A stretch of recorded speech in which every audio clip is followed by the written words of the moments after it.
Hello, and welcome to another episode of the Autistic Angler. Today, I'm showing you how I do my Bombarda setup.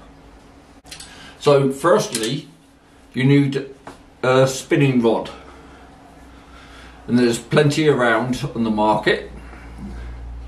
But the most important thing, on every rod, it shows you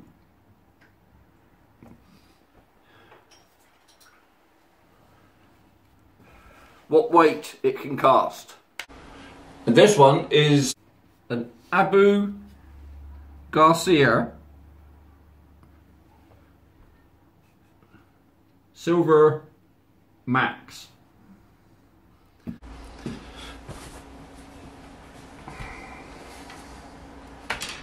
So the Bombarda weights, so far I've seen them coming in two sizes, 25 grams and 40 grams. So that's why you need to see the casting weight of the rod. Because on this one, I tried the 25 gram and that was too light. These have got a little picture on, because I believe originally these were used. That looks like a carp and catfish on it. Probably came over from America. Anyway, so this is a 40 gram, and this does, what did I say, 30 to 50, wasn't it?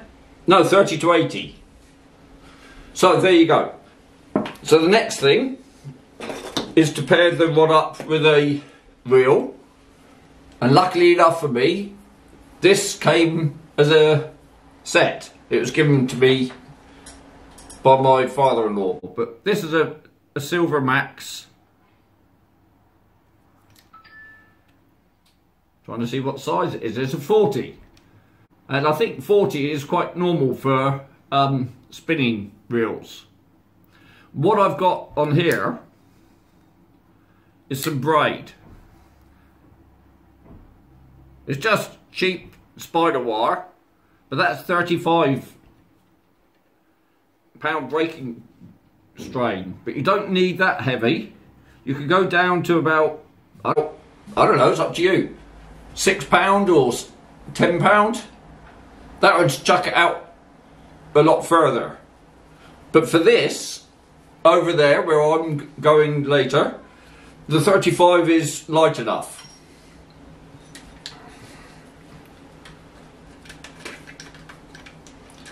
As I've said before, there's stuff on YouTube and on the web about Bombarda float fishing, and this wasn't my idea.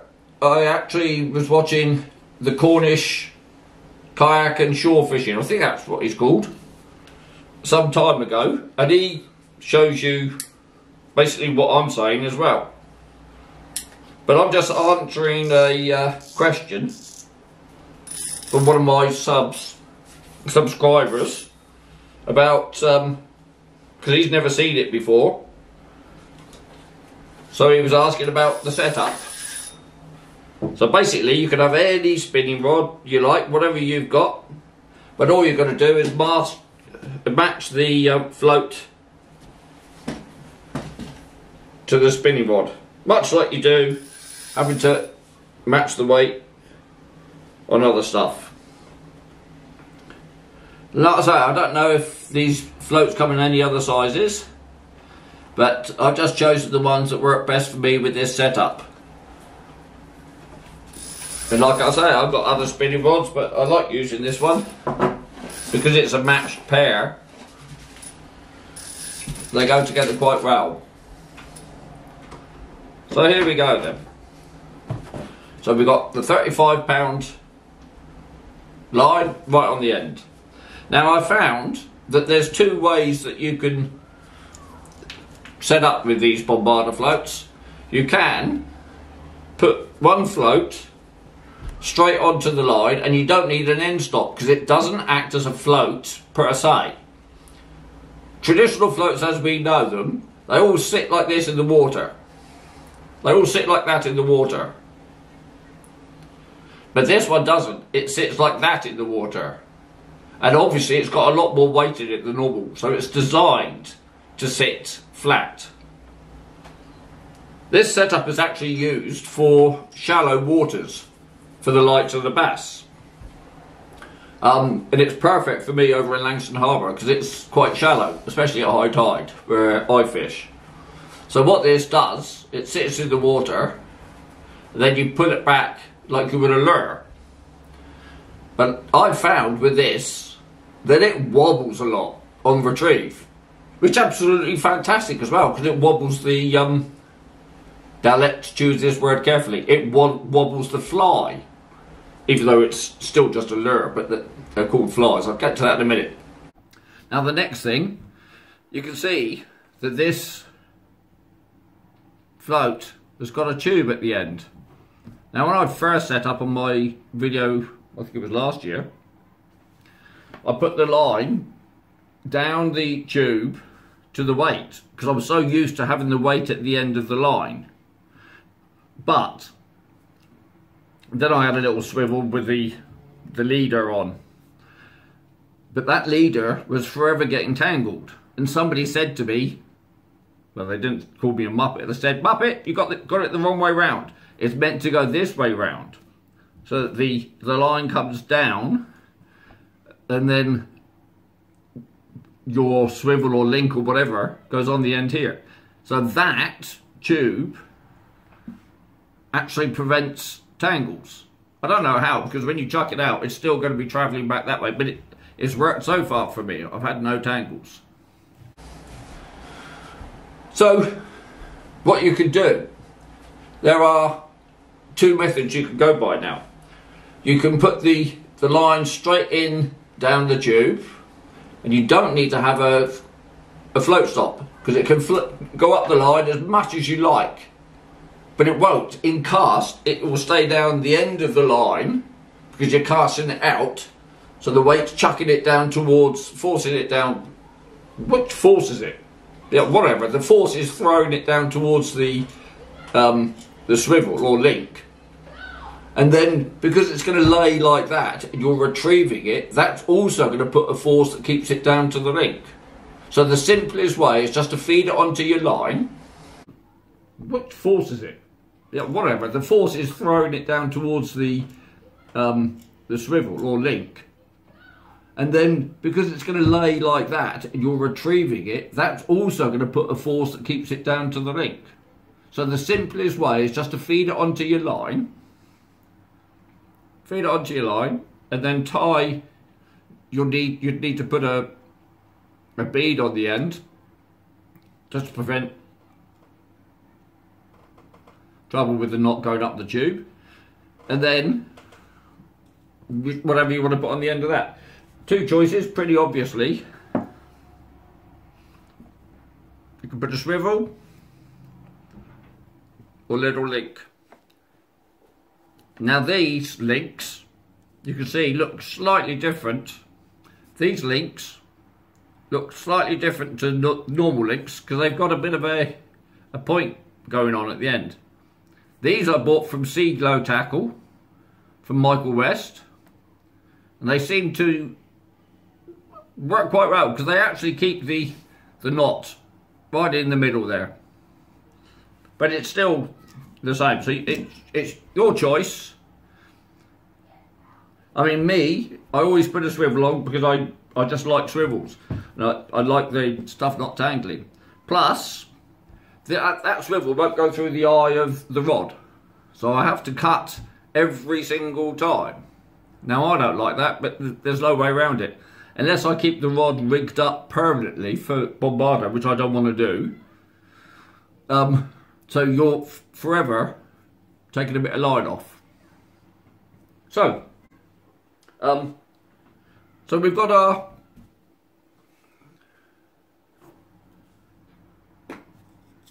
let's say we've got our whatever we've chosen, swivel or clip on the end. Now we come down to the leader.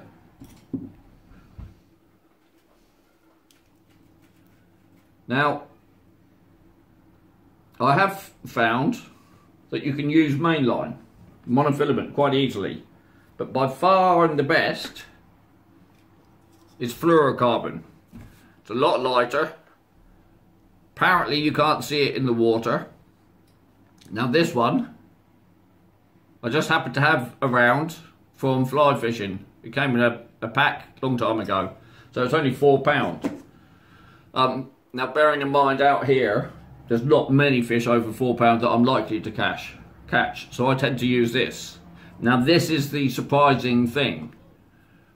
With your leader you can go as long as you like, which that was the one thing that I found amazing when I was doing this to start with. You know, you're talking about you could go up to 6 foot or 9 foot on it. And that's astonishing, especially if you're only using, I mean, what is this rod?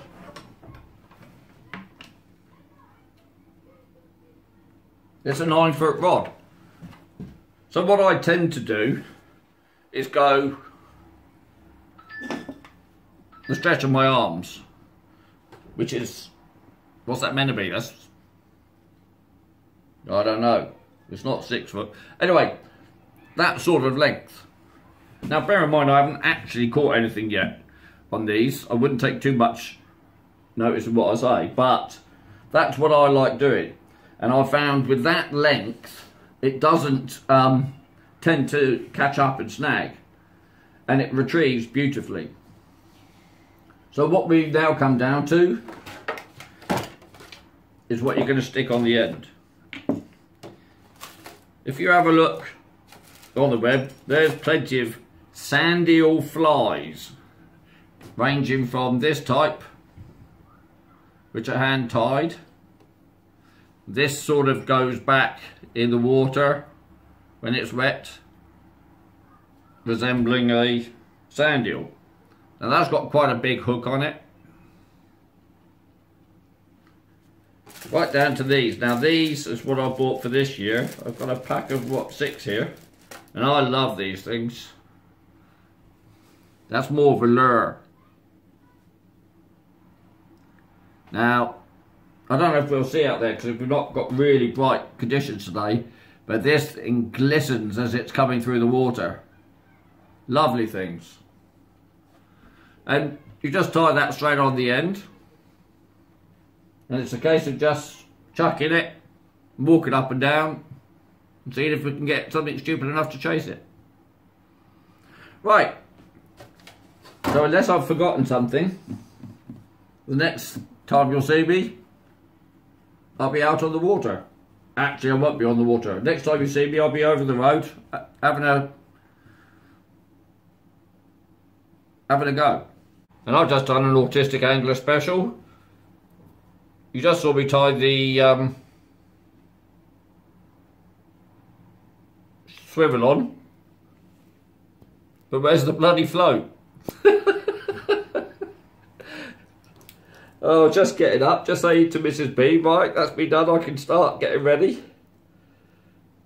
I started putting the spare floats back in my ice cream tub, and I realised I didn't have one on the line. Oh dear, oh dear, oh dear.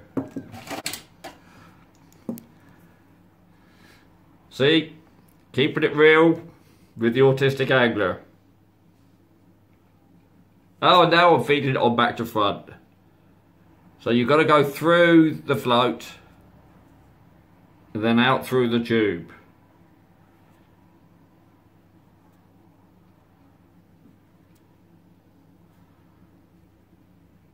That is so typical me.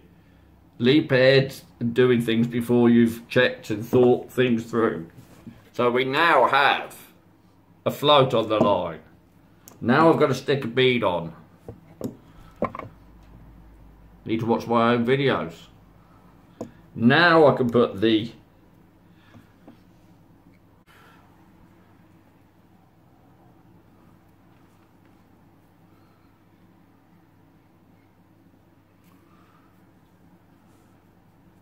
As always, I'm using a uni knot.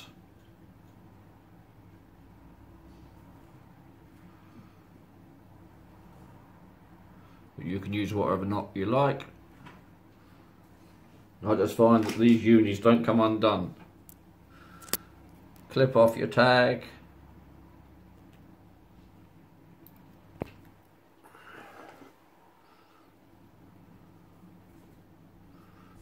There's a swivel on the end of the line, on the end of the main line. Then tie on the leader.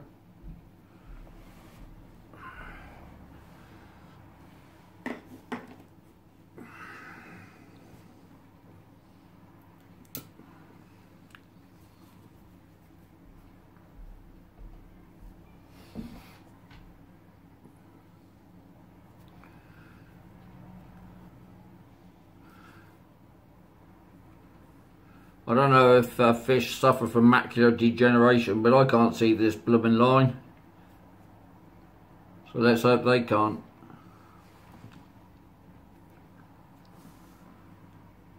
Yeah, for those youngsters that don't know, macular degeneration, failing eyesight when you're getting old.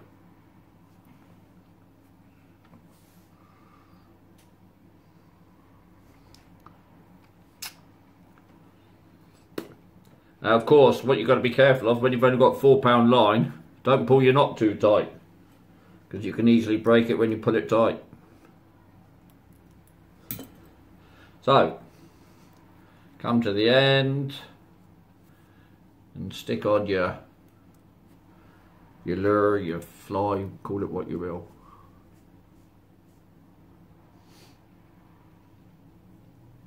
It's probably a bit early for the bass to chase these yet, because it's not quite warm enough, I wouldn't think, for the sand eels to be running. They do, the babies run very early. It's normally in April, but we've had a lot of cold winds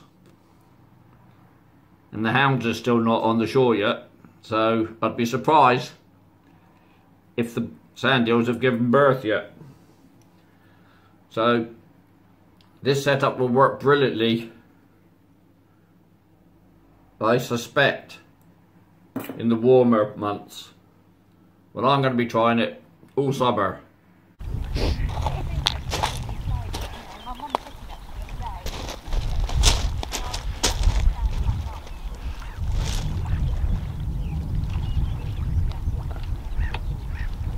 So here you go then. So we're over on the harbour.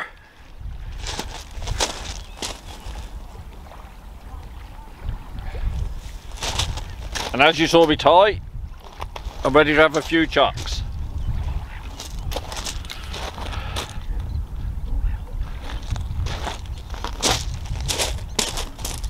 It looks quite clear, the water. It's an hour before high tide at the moment. Yes, a couple of swans down there. Hope they don't come too close. I better move that round so you can actually see me.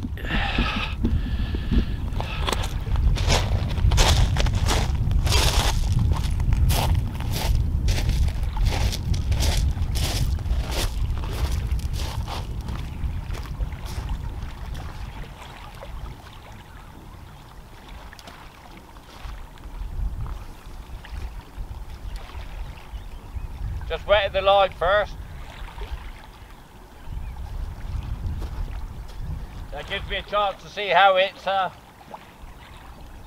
performing. Yep, that came back lovely. Now we can chuck it out. Just checking the weed.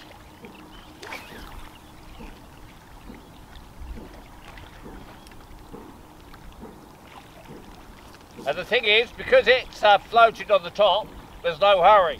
All you're doing is letting this sand eel sink down a bit. And you can retrieve with different speeds. You can jerk it a bit if you want.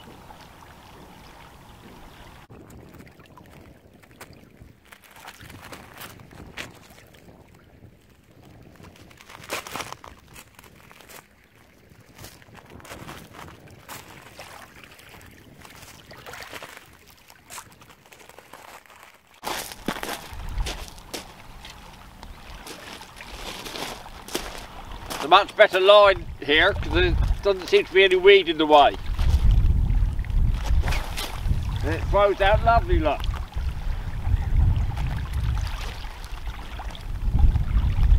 Yeah, that wind's still a bit cold.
I reckon this is going to be deadly at some times.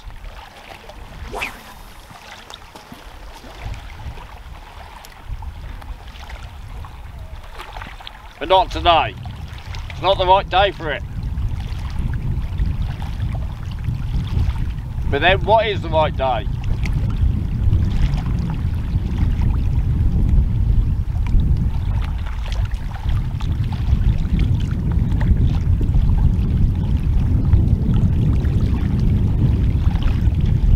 Yeah, do you know what? There's a bit more rain coming in now. So I'm going to give this a miss.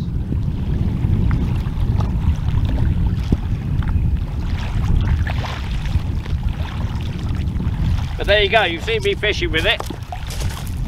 And it retrieves really quite well. Yes, you can have a crack off, but that's all down to the line, not down to the style of fishing.